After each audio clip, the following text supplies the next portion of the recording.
dreamer. I'm a small town kid who has ambition. I have morals, I have goals, but I have fears as well, especially in business like anybody else. When you start new businesses and new endeavors, it's scary. So I'm human, you know, but I'm an artist and I'm a good friend.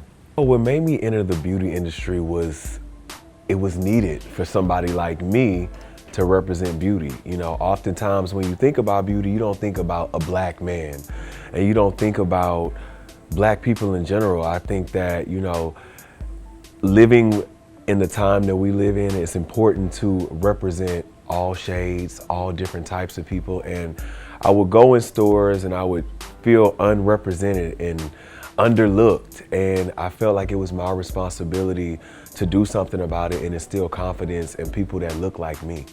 What I found, especially when I started traveling and talking to people about skincare, was black people simply were not educated on how to take care of their skin. And so I wanted to do something that was easy, 1, 2, 3, that'll keep your skin glowing. It's like a maintenance kit, you know, and it is something that it comes from the heart. You know, my motto is from my heart to your face, because I feel like when you feel good and you look in the mirror and you can have confidence, you walk outside with it, you know, and it's so important as African Americans to like walk with our head held high. The advice that I give to black men that want to get into skincare or want to take care of themselves is do the research, see what problems you have, go see a dermatologist and find a routine that works for you. And with my routine, I wanted to do a gentle cleanser because I didn't want anything too harsh, you know.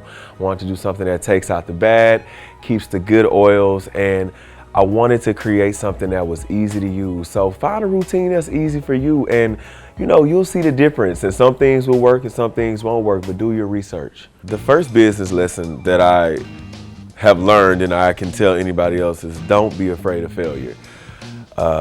Because I didn't know how this was gonna turn out. You know, I was like, I hope, first of all, this don't break anybody out, you know.